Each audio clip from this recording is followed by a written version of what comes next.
Bon, ok, aujourd'hui je me retrouve face à la Mash FR 750 et on le voit tout de suite, hein, c'est pas une machine rétro ni néo-rétro comme Mash faisait jusqu'à présent, la 70, la 500, etc. Un accent anglais tapeur. Je me retrouve donc en présence de la FR 750, la fiche technique très rapide parce que je suis carrément à la bourre. À l'avant on a une fourche Kayaba inversée réglable en détente et compression sur les deux tubes, au bout de laquelle on trouve deux étriers Brembo 4 pistons en position radiale qui viennent serrer deux disques de 300 mm de diamètre, et tout ça monté sur une jante de 17 pouces, elle-même recouverte d'un Pirelli Angel GT. C'est très bien pour une machine comme celle-ci, avoir des gommes de qualité, pas des Timsun ou ce genre de choses, ou des CST ou que sais-je encore. Un bon point pour la machine, jusqu'à présent ça commence très bien. 18 litres d'essence pour nourrir un bicylindre parallèle qui développe 74,6 chevaux à 8200 tours minute, ce qui rend cette machine bridable à deux. On a 70 Nm de couple pour emmener un ensemble qui pèse 213 kg. Une boîte 6, une transmission par chaîne pour arriver à une roue arrière de 17 pouces avec un pneu en 180 de large et un disque de 240 mm de diamètre, un étrier Brembo lui aussi, simple piston. La selle est à 830 mm de haut et cette machine coûte 7 000 €. 7 000 € pour cette machine qui est garantie 3 ans et à bord de laquelle on retrouve un TFT de 5 pouces sur lequel les informations sont affichées très clairement avec un contraste très marqué, même avec le soleil en pleine face et ma tronche qui se reflète. Allez, on est parti. On va essayer de ne pas se faire renverser dans cette ville de fous. On a une prise en main très large sur un guidon qui l'est tout autant. Alors c'est cool parce que ça rend la prise en main immédiate et les manœuvres plus faciles. On a un plus grand bras de levier, donc c'est forcément mieux. Mais en ville, on sera peut-être un petit peu juste parfois pour se faufiler. Alors il faudrait que je lance un peu plus la machine parce qu'elle a tendance à pas aimer rester vers 3000-3500 tours. C'est pas trop sa tasse de thé. Sur cet écran de 5 pouces, justement, on retrouve une jauge à essence en croissant à gauche. Elle n'est pas en croissant, elle est en forme de croissant, quoi. À gauche, à l'opposé, une température moteur. Au centre, en très lisible, une vitesse. Un contour tout autour qui se termine à 12 000 tours minute. Et juste à côté de la fin de ce compte tour, on trouve un indicateur de rapport engagé, en dessous duquel on a un totaliseur et on peut faire varier les informations avec eh ben pas ça. Non, et comment on fait varier le trip et totaliseur, tout ça? Eh ben on peut pas. Et au-dessus de... c'est chelou. Et ils font bien quelque chose ces boutons, non? Bon, au-dessus de la vitesse, on a une horloge que je vais bien surveiller parce que je suis assez pressé. Ça repart avec une selle qui est très large. Et encore, quand je dis très large, je suis en dessous de la réalité. Elle est immense, c'est un canapé de place avec une forme assez incurvée qui accueille très bien le postérieur et dont on ne pourra pas vraiment bouger. Mais la position est bonne, hein. L'avance par rapport au réservoir ou au guidon, c'est exactement comme ça qu'il faut être. On trouve deux rétro-ronds, très bien, pas de faute de goût ici, c'est parfait. Et une machine qui est balèze, donc je le disais, de par la largeur de son guidon, mais aussi la largeur de son réservoir. On ne peut pas avoir les genoux décollés du réservoir, justement, on ne fait pas non plus d'effort pour le prendre entre les jambes. Il est comme ça, alors il fait 18 litres, mais il est costaud. Je serais curieux de voir le volume qu'il occupe réellement sous ce carénage en plastique. Mash annonce une conso moyenne de 4,8 litres au 100 pour cette machine. On va arrondir à 5 litres et avec 18 litres, ça veut dire que tu fais 350 km, quoi, un petit peu plus. C'est pas mal, faut pas moins. Et petit détail rigolo, on l'a vu, hein, j'ai démarré sans la clé, j'ai actionné le contacteur sous l'écran, mais si on veut, on peut tout à fait mettre la clé dans la fente qui est au centre du bouton pour pas la perdre. Ça démarrera exactement de la même façon. Rigolo. Et à bord, on n'est pas très en avant. On aurait pu avoir une position un peu plus engagée comme celle-ci. Mais si je fais ça, ça veut dire que mes coudes sont trop pliés. C'est pas très instinctif et pas très agréable. C'est bien d'être à bord d'une mâche moderne. Tout est sérieux, il n'y a que la couleur du guidon que j'aime pas trop. J'aime jamais ce gris métallisé là, un peu criard. Mais sinon, le résultat global est très joli.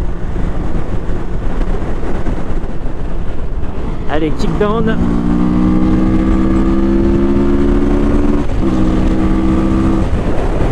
Ok. Ah, j'espère qu'il n'y a pas trop de vent et qu'on m'entend quand même. Mais même assez haut dans le régime, hein, vers 7-8 000 tours, on n'a pas une avalanche de puissance qui arrive. On pourrait se dire qu'avec 750 cm3 et 74 chevaux et demi, ça serait pas mal, mais en fait non. C'est pas vraiment de la puissance, c'est plus du couple présent un peu partout sur la plage de régime, mais pas de déchaînement de puissance sur cette machine.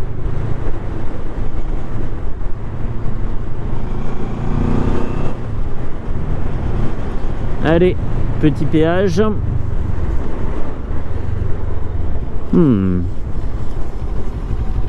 Zik, le freinage ça mord correctement, hein, sans grosse surprise non plus. C'est pas un mordant de dingue, mais on sait qu'on va s'arrêter, donc c'est suffisant normalement. Toujours relou les péages à moto, il y a un énorme camion derrière. Allez,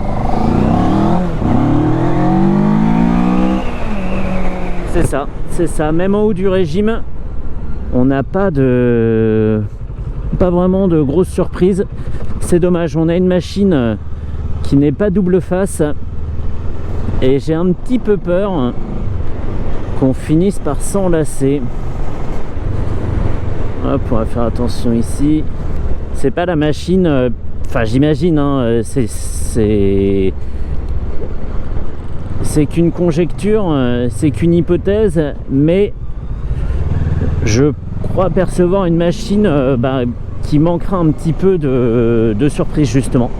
Je me répète, mais ça a son importance. Ouais, ils font toujours aussi peu d'efforts ici.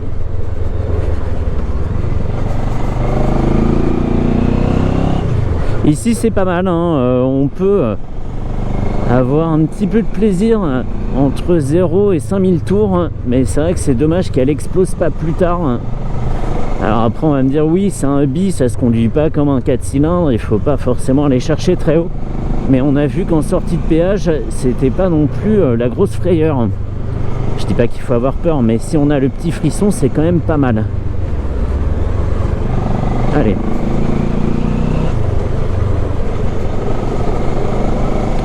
l'amortissement est bon, hein. C'est sec à l'avant, mais en même temps la fourche est réglable, donc ça c'est bien. Là c'est juste les paramétrages d'usine, et à l'arrière ça fait bien le boulot à la fois sur la suspension et le moelleux de la selle et l'amorti de la selle, ça filtre bien.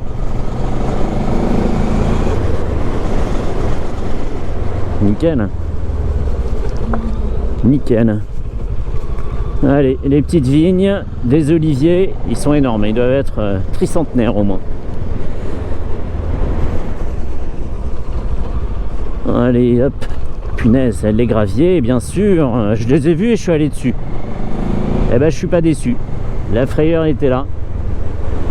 Alors, on va essayer de pas se gourer ici. Alors, on le voit pas, mais il y a une ligne au milieu que j'essaie de respecter scrupuleusement. Et c'est pas toujours facile.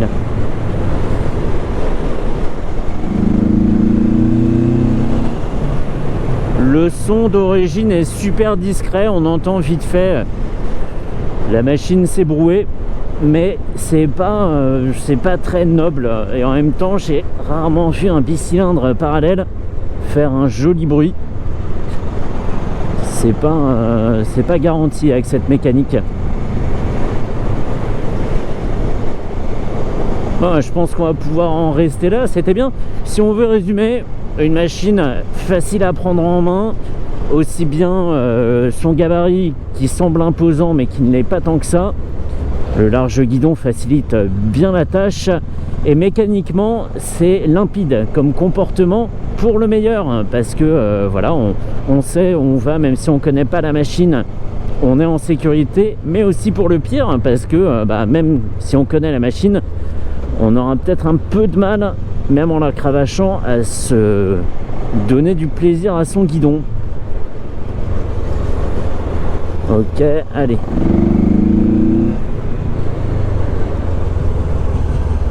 Punaise. Ah ouais, non mais c'est hardcore ici la luminosité là. Bon allez, je vais refaire une petite insertion et après je rends la machine. C'est souple, ça n'a pas brouté. Je pense que je la prends mieux en main que tout à l'heure et il faut pas hésiter à pousser un petit peu plus les rapports que ce que j'avais fait jusqu'à présent, mais très agréable hein. Ça fait longtemps que je la cherche cette machine hein. Je l'avais vue au salon de Lyon et les vendeurs mâches ayant à peu près tous disparu en région parisienne, il a fallu que je vienne ici pour en trouver une. Mais je suis très content hein. C'est pas les belles routes qui manquent, donc ça va. Et en plus, comme je sais où je vais, je peux parler en même temps. Allez, ça va être le moment de l'insertion et je vais même revenir à l'heure, donc c'est bien.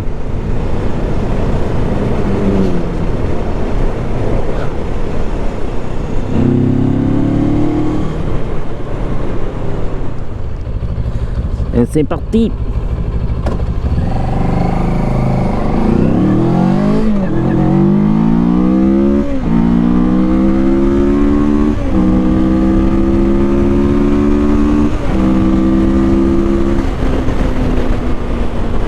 Oui, on va vite, mais sans surprise. Voilà, il n'y a pas un moment où tu te dis ouais, j'ai peut-être trop ouvert le gaz là. Non, non. Poignée dans l'angle, la machine est super stable, hein, pas une envie folle de se cabrer, mais voilà, poignée dans l'angle et t'attends et ça monte et tout est limpide. Voilà, bref, ça peut plaire, hein, c'est pas ce que je dis, hein, je dis pas que la moto est naze, mais voilà, il faut bien le savoir avant de s'embarquer ou de s'engager avec elle. Très bien, fini, allez, retour à Toulon et on peut en rester là. Ouais, on fait ça, ouais.